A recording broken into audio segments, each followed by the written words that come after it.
Hello everyone. I wanted to just go ahead and make this quick video about how to fill out and submit a weekly accomplishment sheet to your director.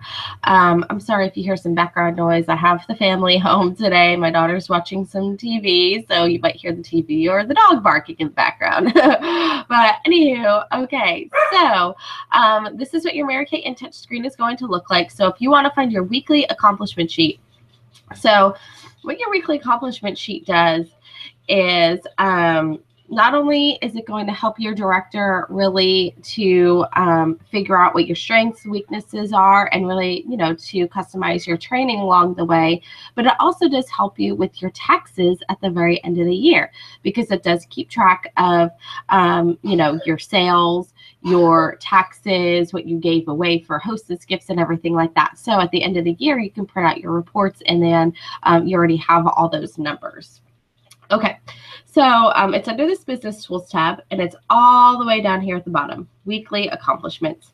So if you want to, you can print out a weekly accomplishments form, and you can do it right there on the form if that's easier for you, or if you, I don't, for some reason, don't want to do it online, you can definitely do it there.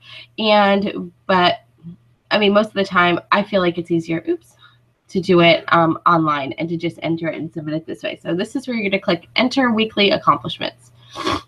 I'm sorry, I have a cold too. Okay, so we're going to pretend like, let's see, I'm just going to pick a random week. Well, it doesn't really matter. Okay, so if you keep up with your My Customers or My Customers Plus app, these sometimes you will have names and everything filled in right here for you. So I just kind of cleared all mine out so I could, show you this, blank right now. So, but this is something like what your screen is going to look like. So, but you may, like I said, already have some pre-filled ones in here for some people. You're just going to want to, update some of the information here. So obviously your date is your date of sale.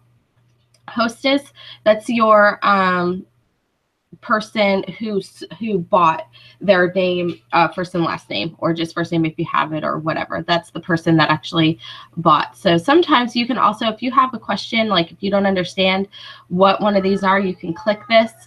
It will say in here too what it is. List the hostess's name, address, cell phone number. You might want to make hash marks to keep track of the number of calls you make when following up with the customer. So that's interesting. I didn't even think about doing that. But yeah, so you can fill out the information there.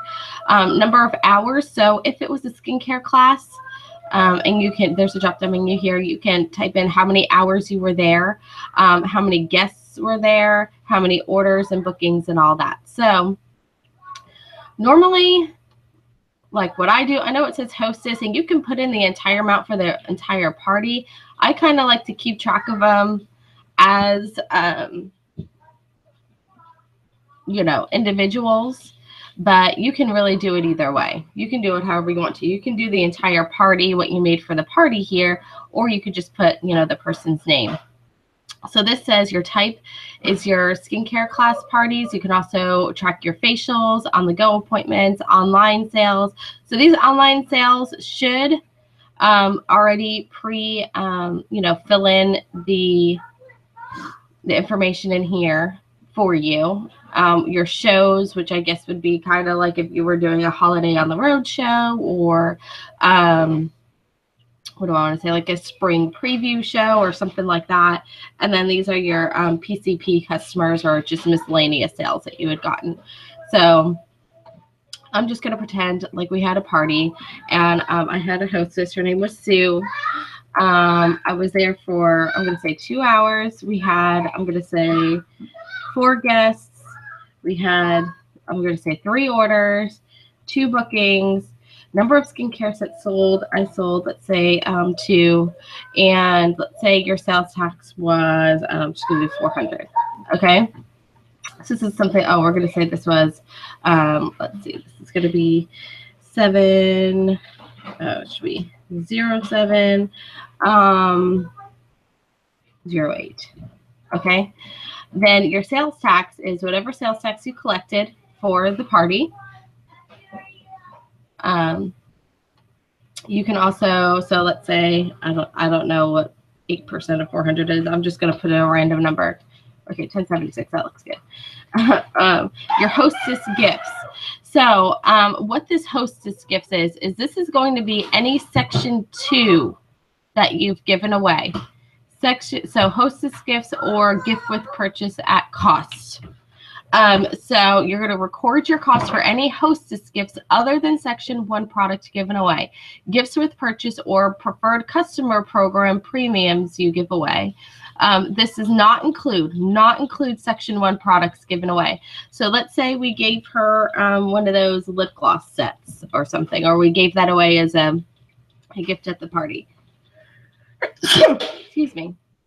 That's $5. So your amount given away, this is your section 1 that you record. So if you gave away a roll-up bag, or if you did some kind of like buy 2 get 1 50% off or whatever, you would calculate that in this giveaway button or column. So for example, if you gave a customer a 10% birthday discount for an order totaling $50, the discount amount would, in the column would be $5. So by adding the sales less tax column to this, by adding the sales less tax column to this column, you will know the suggested retail value of the amount of product that has left your inventory during the week. I don't know if really that makes sense, but that you're going to want to put that in there. So any section 1 products. This non-received sales tax is sales tax based on the suggested retail value of the product is remitted to the company at the time of the order is placed. We already know that. Normally, the sales tax is recovered at the time you sell the product to your customers, but when section 1 is given as hostess credit or sold at a price less than suggested retail, you may not recoup the sales tax for your customer in this manner. So you're going to record the amount of non-recovered sales tax on any section 1 items. Then this one is for your taxes. So if you gave away a roll-up bag or you gave away something and you didn't charge the sales tax on it, you're going to put that in this column here. So as you add these, it's going to fill in here, okay? So, and like I said, you can put in if it was a facial, on the go, whatever, you can put in as many people for this week. Okay, so we're just going to click next because I'm not going to fill in anymore. So this is your weekly activity recap. How many team members you interviewed, how many new team members you have, how many appointments do you have for the next week, and then these will automatically fill in just depending on whatever your details were for the week. And then this, you're going to want to fill in what your section 1 wholesale from the company was for that week and your section 2 costs from the company. So you really want to keep track of everything. If you're giving away that section 2 product or, gift with purchase, whatever, you want to record that. And this is, again, it's going to be for tax purposes. Okay. These are just your next week's goals so that your sales director can help you out. And so just how much you want to sell, the number of skincare classes you want to hold, and all that good stuff. And this is good because you can click here. If you need help in an area, you can check these off and your sales director will know what exactly you need help with. So I'm just going to click next. Okay, this is important too because we need to track how many people that we've interviewed or talked to about the business opportunities. So if you don't have a way to connect with your director, like through Trello or something else, that way you're going to want to make sure that you tell her who you've interviewed and who you've recruited or interviewed and recruited. So you're going to want to put these people in here. So even if you've just interviewed them, you're going to want to put their information in so that your sales director has it. So, one day we can follow up with them or just so we can keep track of your numbers as well. Earnings. So this will tell you what your earnings were for that week, which is awesome because you'll know what your paycheck is and you'll know, what your hourly rate is. So you'll be able to keep track of all of that here. Okay, and then you can submit it to your sales director here. You can also, if you have an adopted sales director who has your unit, or not your unit, your consultant number, she may ask you for that. So you can send your weekly accomplishments to her as well. And then you would be able to submit your accomplishments here. I'm not going to, oh, I didn't click it by accident. Oh, yeah. But, okay. You can look at your year-to-date summary, and I haven't been submitting them to myself, but you can see exactly a year to the date of what your weekly accomplishments have been. So if you keep track of this all year long, at the end of the year, you can print your report, and then you'll have all of your information for your taxes at the end, or at least for your sales anyway. So I hope this was helpful. And if you guys have any questions, you can definitely ask your sales director, or, oops, let me go back to here. Or you could definitely ask me as well. So I hope this was helpful. Have a great day.